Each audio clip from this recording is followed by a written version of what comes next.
সম্মানিত দর্শক এবং শ্রোতাবৃন্দ, আমি ডক্টর আবুল কাশেম মোহাম্মদ মাহবুবুল্লাহ যশোরী বাংলাদেশি সেবা পার্টির পক্ষ থেকে আপনাদের সকলকে জানাই আসসালামু আলাইকুম রহমতুল্লাহ।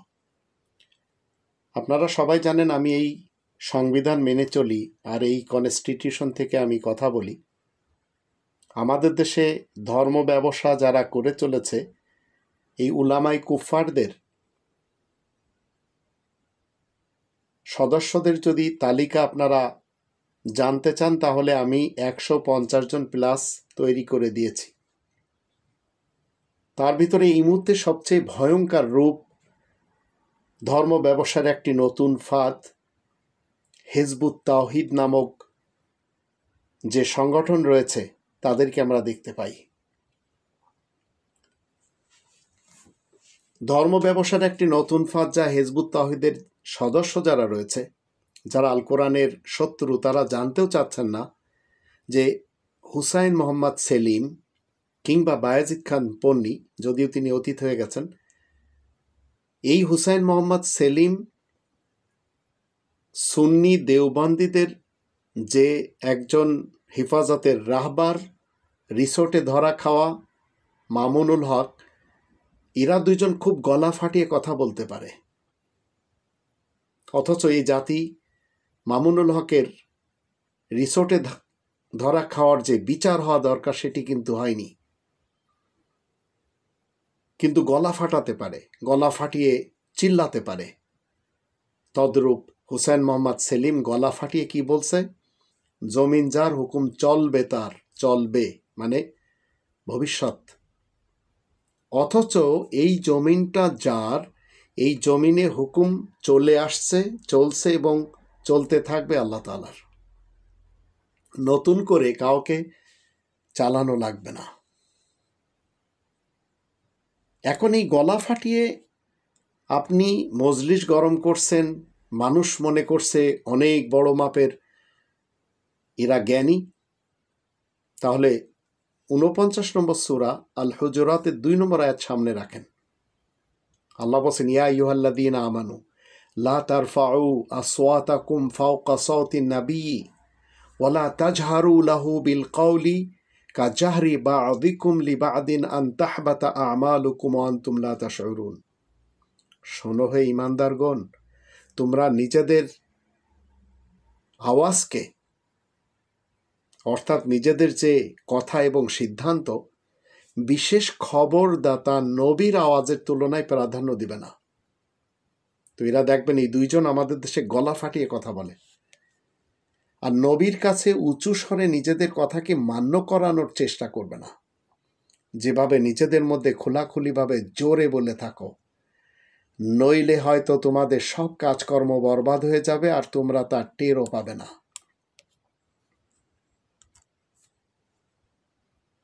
দরকার কি? দরকার হলো কোরআন মতে আমরা নিজেরা যদি নিজেদেরকে পাল্টে নেই, পরিবর্তন করে নিই, তাহলে আমরা একক হুকুমদাতার মান্যকারীদের অন্তর্ভুক্ত হয়ে যাব।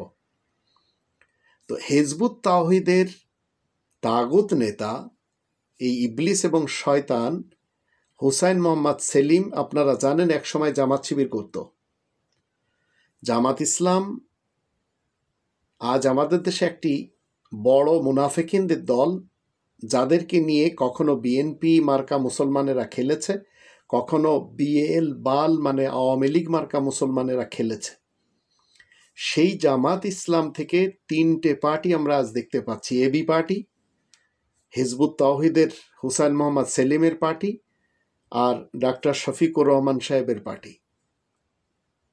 তো শিবির, হিজবুত তাওহীদ, এবি পার্টি, জামাত ইসলাম, এই 4টে কিন্তু মূলত মওদুদী সাহেবের কনসেপ্টকে শিখার পরে এরা বিভক্ত হয়ে গেছে।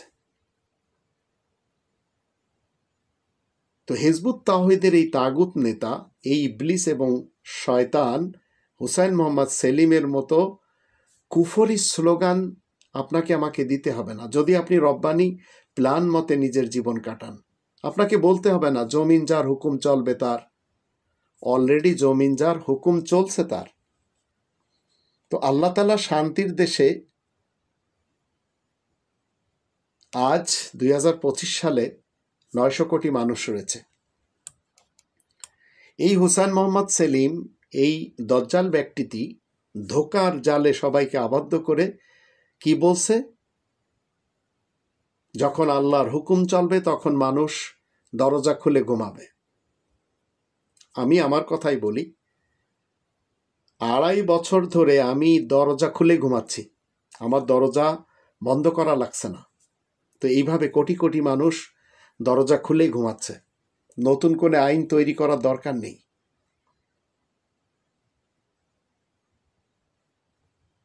হিজবুত তাওহীদের প্রত্যেকটি সদস্যদেরকে আমি বলবো 3 নম্বর সূরা আল ইমরানের 83 নম্বর আয়াতকে প্রাধান্য দেওয়া শিখুন এবং এই দজ্জাল, এই ইবলিস এবং এই শয়তান থেকে দূরে থাকুন।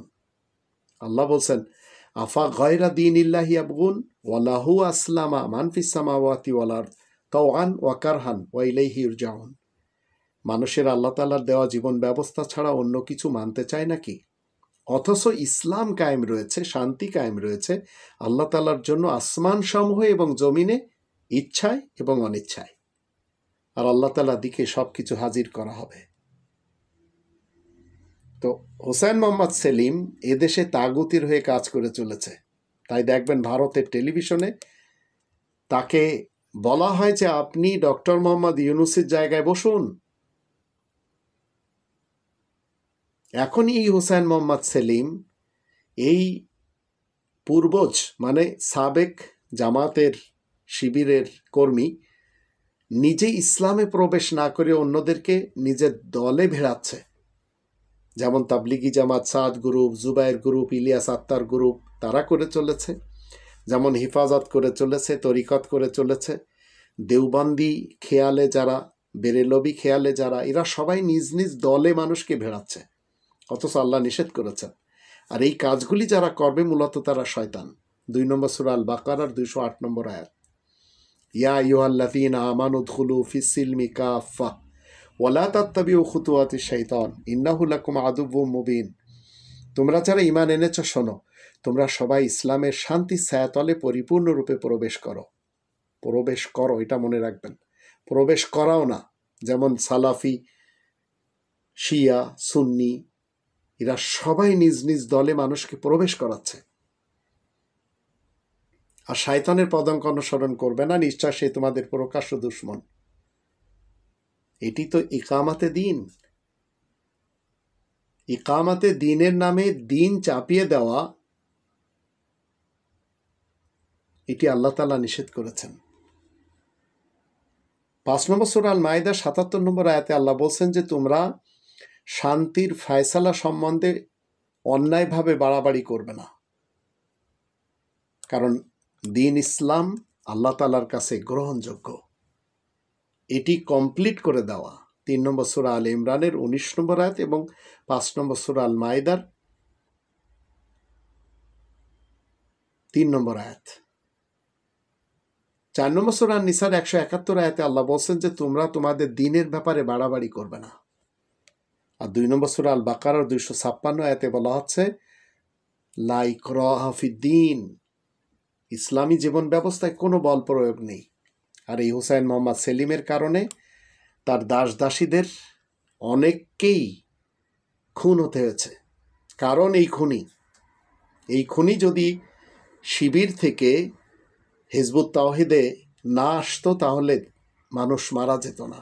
আর একটি মানুষকে যখন আপনি মারবেন, সে যেই হোক, মুজিব হোক, জিয়া হোক, এরশাদ হোক, হাসিনা হোক, খালেদা হোক, হিজবুত তাওহীদের এই হুসাইন মোহাম্মদ সেলিম হোক, আবার হিফাজতের মামুনুল হক হোক, এদের কারণে মানুষ মরেছে। 5 নম্বর সূরা আল মাইদার 32 নম্বর আয়াতে আল্লাহ বলেন, মান কতালা নাফসাম বিগয়রি নাফসিন আও ফাসাদিন ফিল আরদ ফাকান্নামা কতালান নাস জামিয়া। যে ব্যক্তি একজন ব্যক্তিকে অপরাধ ছাড়া মারবে, সে আল্লাহ তাআলার গোটা ক্রিয়েশনকে মেরে ফেলে দিল। তো 16 নম্বর সূরা নাহালের 93 আয়াতে আল্লাহ বলছেন, সবাই একই উম্মত হয়ে থাকুক, এটি আল্লাহ তাআলার ইচ্ছা। কিন্তু যে পথভ্রষ্ট হতে চায়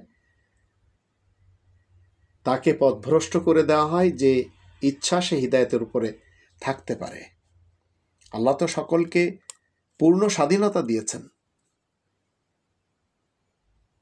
42 নম্বর সূরা আশ-শুরার 13 নম্বর আয়াত মতে আল্লাহ বলেন, আনাকিমুদ্দিন ওয়ালা তাতাফাররাকু ফি, দিনকে কায়েম করতে হবে, এখানে মতবিরোধ চলবে না। তো আমাদের দেশে যারা ধর্মের পার্টি করে বসে আছে, এরা কেউ দিন ইসলামের উপরে নেই। তাই তো আল্লাহ এদেরকে ক্ষমতা দিচ্ছেন না, কারণ এরা সবাই ভোট চেয়ে বেড়াচ্ছে।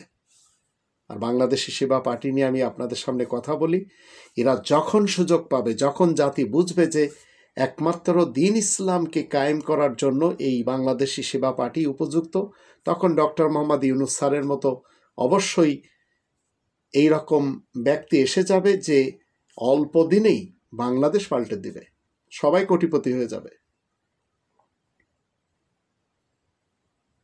তো এখন যারা বলছে যে আমরা ইন্নামা নাহনু মুসলিহুন, আমরা সংশোধনকারী, তা আল্লাহ এদের ব্যাপারে বলছেন যে আলা ইন্নাহুম হুমুল মুফসিদুন, এরাই তো ফাসাদ সৃষ্টিকারী, ওয়ালাকিল্লা ইয়াশউরুন, কিন্তু এরা তো জানে না। এটি 2 নম্বর সূরা আল বাকারার 11-12 আয়াত যখন আমরা পড়ি তখন বুঝতে পারি। আপনাকে আমাকে ভালো কাজের আদেশ এবং মন্দ কাজে নিষেধ করতে হবে, এর জন্য বল প্রয়োগ নেই। সবাইকে আল্লাহ স্বাধীনতা দিয়েছেন, যেটি আমরা 18 নম্বর সূরা আল কাহফের 29 নম্বর আয়াতের শুরু থেকে জানতে পারি। অকুলিল হাক্কু মির রব্বিকুম ফামান শাআ ফালিউমিন ওয়া মান শাআ ফালিয়াকফুর, তুমি ঘোষণা করে দাও মহাসত্য তোমাদের রবের পক্ষ থেকে এসেছে, যার ইচ্ছা সে মানবে, যার ইচ্ছা সে অমান্য করবে। আর সবাই নিজ নিজ দলে মানুষ ভেড়ানোর তালে আছে। চরমোনাই তাদের হয়ে কাজ করছে, নিজের দলে লোক ভেড়ানোর জন্য। আটরশি একই কাজ করছে, শর্ষিনা একই কাজ করছে, চন্দ্রপাড়া একই কাজ করছে, মাইজ ভান্ডার একই কাজ করছে, দেওয়ানবাগ কুতুববাগ একই কাজ করছে। 22 নম্বর সূরা আল হজ এর 41 নম্বর আয়াতে আল্লাহ বলছেন, জমিনে যখন কাউকে আল্লাহ খিলাফত দান করেন, প্রতিনিধি হিসেবে যখন কাউকে দেশের প্রধান আসনে বসান, তার কাজ কি? ডক্টর মোহাম্মদ ইউনূস স্যারকে কান খুলে শুনতে হবে, সালাতের বিধান কায়েম করা। সালাত 2 প্রকার, একটি হচ্ছে সালাতে শোয়েব, যাবতীয় কল্যাণের এবং ভালাইয়ের কাজ, আর একটি হচ্ছে সালাতে ইব্রাহিম, 5টি সময় আল্লাহ তাআলার সাথে সংযোগ স্থাপন করার সময়। 20 নম্বর সূরা তাহা এর 14 নম্বর আয়াত মতে, আবার 11 নম্বর সূরা হুদের 87 নম্বর আয়াত মতে। তারপরে কি করবে? 8 নম্বর সূরা আল আনফালের 41 নম্বর আয়াত মতে জাকাতের বিধান খুমুসের মাধ্যম দিয়ে সেটি কায়েম করতে হবে, সৎ কাজের আদেশ দিতে হবে, অসৎ কাজ থেকে নিষেধ করতে হবে, আর সব কাজের পরিণাম আল্লাহ তাআলার উপরে থাকতে হবে। এটা আল্লাহর অধিকার। এটাকে গণতন্ত্র বলে না, এটাকে বলে রব্বানিতন্ত্র, যার জন্য বাংলাদেশি সেবা পার্টি কাজ করে চলেছে।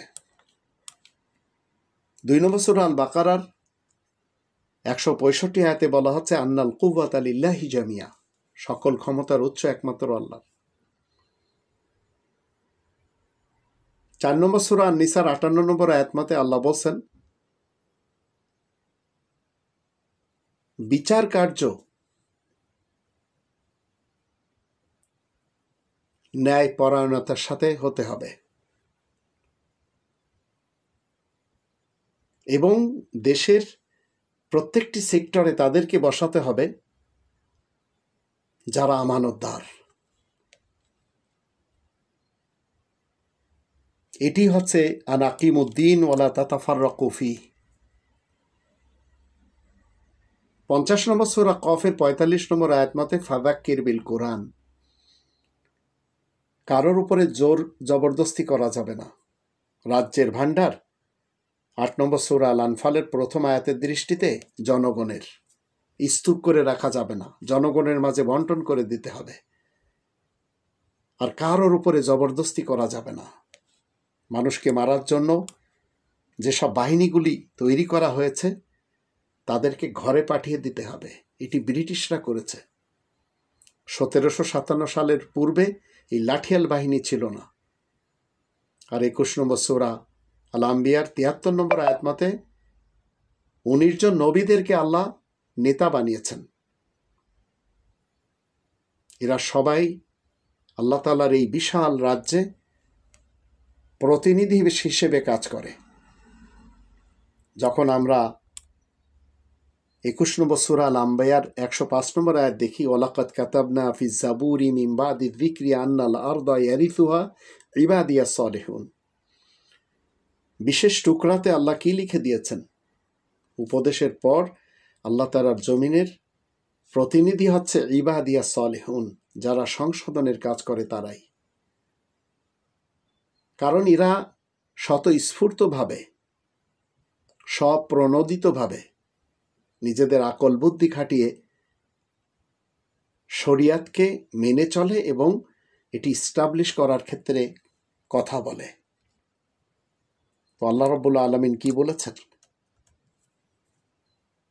5 নম্বর সূরা আল মাইদার 48 নম্বর আয়াত মতে আল্লাহ একটি শরিয়াত দিয়েছেন, সেই একটি শরিয়াতের উপরে সবাইকে এনে দাঁড় করায়। কিন্তু আমাদের দেশে উলামায়ে কুফফারিরা কন্টিনিউ চলেছে গণতন্ত্রের মাধ্যম দিয়ে ক্ষমতায় আসবে। তাই এদের মুখে যত সব গাঁজাখুরি কথা আমরা শুনতে পাই। কেউ বলে আমরা মসনদে বসলে মদিনার সনদে দেশ চালাবো, কেউ বলে কোরআনের বিধান মতে দেশ চালাবো, কেউ বলে আমরা চোরের এই হাতকে কেটে দেব, যেটা কোরআন নিষেধ করেছে। কোরআন চুরির হাতকে কর্তন করার কথা বলে। আবার কেউ বলছে আমরা ধর্ষকদেরকে মাটিতে পুঁতে পাথর মারব, যেটি কোরআন বিরোধী বাইবেলের স্টেটমেন্ট।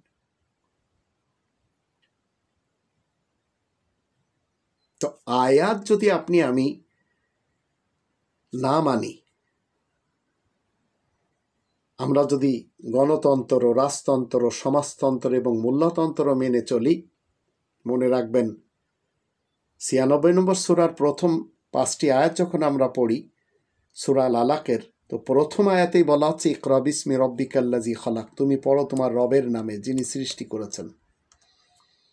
তো এই জাতিকে মূর্খ রাখার জন্য এই উলামায়ে কুফফার এবং দুর্নীতিবাজ পলিটিশিয়ান এরা সবসময় সোচ্চার।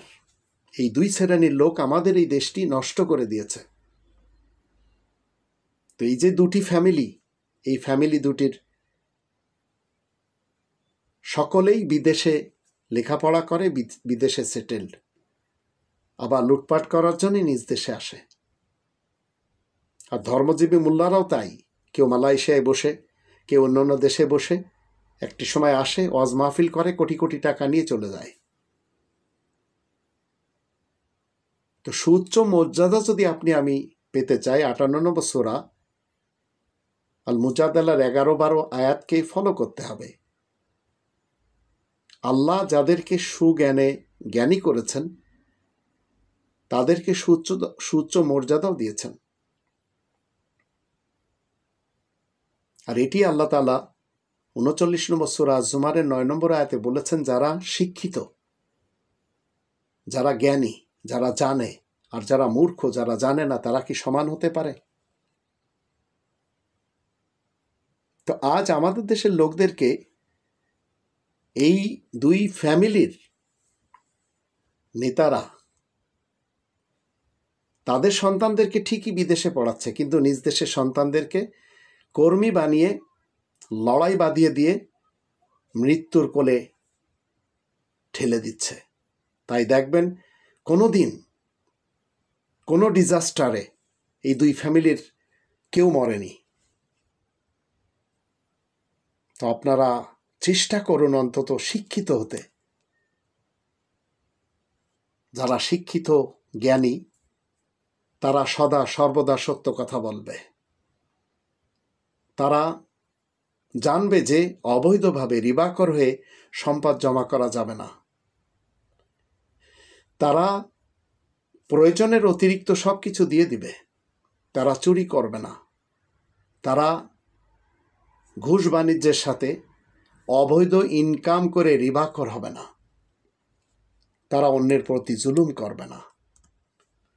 ওজনে কম দিবে না, অবিচার করবে না, পণ্যে ভেজাল দিবে না, সত্যের সাথে মিথ্যাকে মিশ্রণ করবে না, অন্যের হক নষ্ট করবে না, অন্যের গীবতে লাগবে না, আত্মীয়তার সম্পর্ক ছিন্ন করবে না, পিতামাতার সাথে সদ্ব্যবহারের আমলে ব্যস্ত থাকবে।